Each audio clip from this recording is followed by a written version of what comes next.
Homestuck begins as the story of four friends who live far apart and have never met. We are introduced to these kids one by one, starting with John Egbert. It is John's 13th birthday, and he is sick to death of cake. He fusses with a gift from his dad and other things in his bedroom, and endures the pesterings of his online friends while waiting for a game to be delivered. After checking the mailbox, John sees that Dad has already brought in the mail. He confronts the baking-crazed dad, and they have a messy battle with hammers and cakes and pies. Finally, John creates a distraction and makes off with his mail. There are two parcels addressed to himself. First, a gift from his friend Dave, which contains the plush bunny prop from the set of Con Air. The second contains the beta release of the computer game Suburb. John and his friend Rose are eager to play Suburb and find out what it is about. Two other parcels remain out of reach, locked in Dad's car. John starts a game of Suburb with Rose.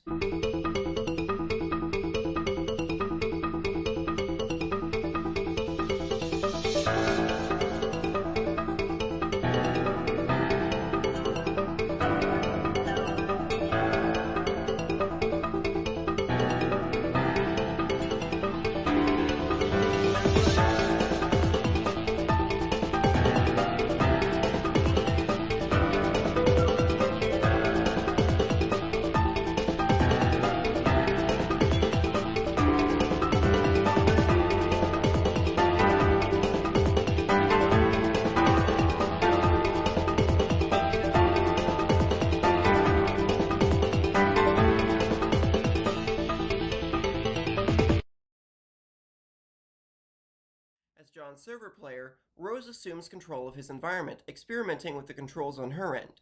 Rose discovers that she can extend John's house, move furniture around, and place machinery that supports a kind of alchemy based on punch cards.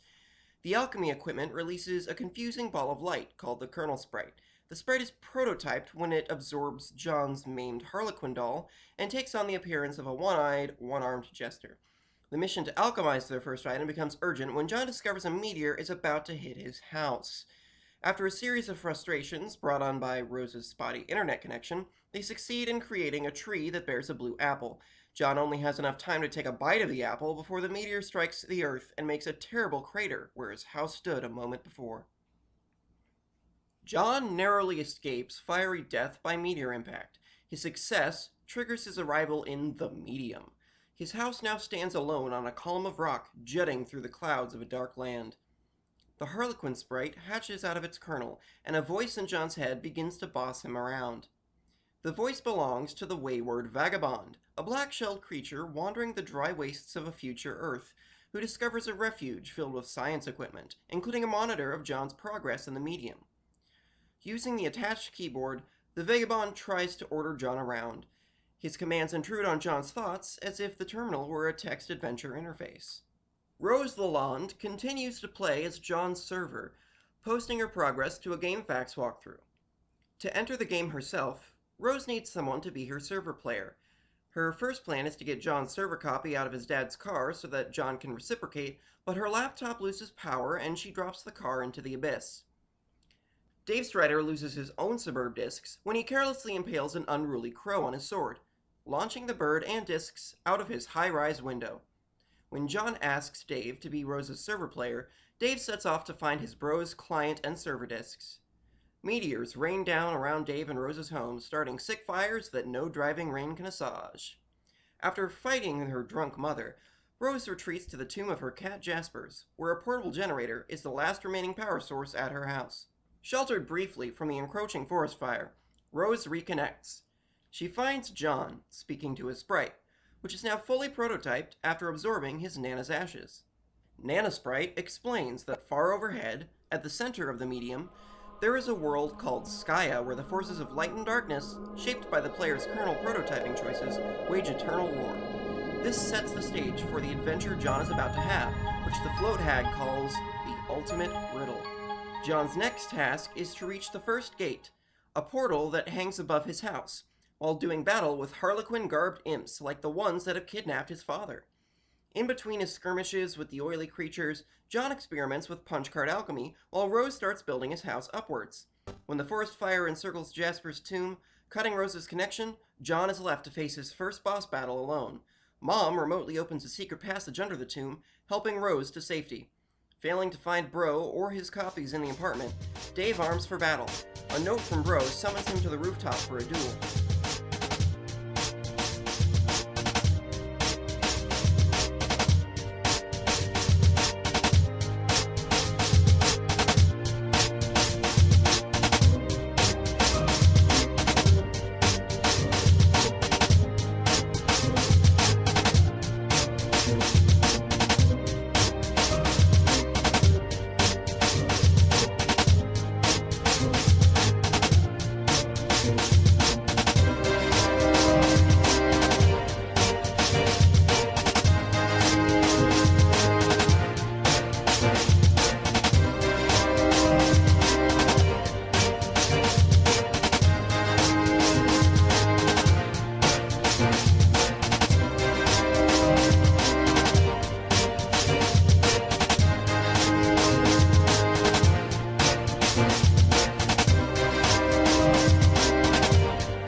In the command station, the famished, wayward vagabond finds canned food, but no opener, and unthinkingly eats a bunch of inedibles, including a lump of uranium fuel. After indulging in fancies of civic life as the mayor of Cantown and locking himself out of the terminal, the vagabond finds an purifier, a device that summons objects from elsewhere in time and space. He uses it to release a firefly from its amber prison. Then the station blasts off, flies around the world, and lands on a continent and evaporated ocean, westward at the site of some mysterious froggy ruins. Our fourth player is the sleepy Jade Harley. She lives alone on a tropical island next to her grandpa's old object of study, a lagoon filled with mystic frog ruins. Jade's only companion is Bequerel, an immortal dog with powers of teleportation, who keeps her out of the ruins. Jade's dead grandpa left her in a house full of big game trophies and fantastic technology. She has a Dreambot, a robot avatar that mimics her actions and lets her pester chums while she's dreaming. When Jade sleeps, her dreaming self wakes and flies around on Prospit, a golden planet in the medium, home to the kingdom of white-shelled creatures that Nana Sprite described as the forces of light. Prospit has a golden moon attached to the planet by a giant golden chain.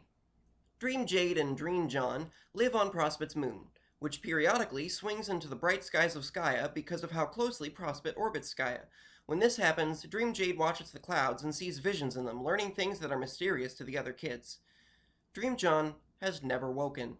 His dreams, troubled and vague, have caused him to unconsciously deface his walls in both worlds while sleepwalking. Fleeing from the forest fire, Rose enters the neighboring laboratory where she finds meteor tracking and ectobiology gizmos and a power source. Discovering that the lab itself is marked for a violent impact, she escapes to her house with Jasper's corpse and a mutant kitten. Rose and Nana Sprite help John defeat the crude ogres.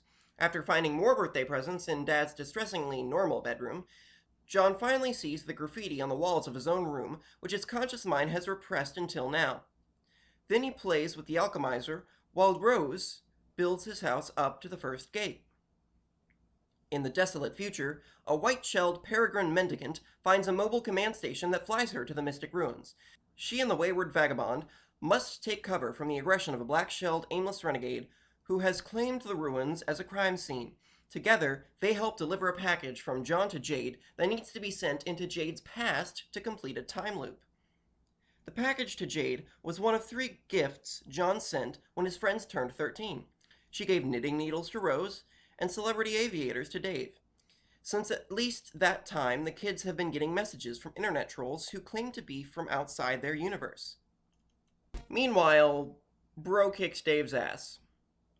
That's really all there is to say on the matter. Dad makes trouble for his black-shelled kidnappers in the Purple Kingdom of Darkness. Archagent Jack Noir lets Dad go free after Dad rids Noir of the hated Harlequin hat the Black Queen makes him wear. Bro leaves Dave his copies of Suburb and flies away on a rocket board. Dave installs the game as Rose's server player and helps her get started. They prototype Rose's kernel with Jaspers and a tentacle princess doll. After many difficulties and a leap of faith, Rose enters the game. Meanwhile, two other entries happen. John fights his way up to his first gate and jumps through, while Jade enters the Mystic Ruins for the first time and finds a flowering lotus-shaped time capsule. Hey everyone, if you liked the video, go ahead and click that subscribe button. My next Homestuck video that I'm going to be doing is probably going to be Intermission 1, Act 4, and Act 5, Act 1, all explained in one video. Be sure to leave a like, and I'll catch you guys later.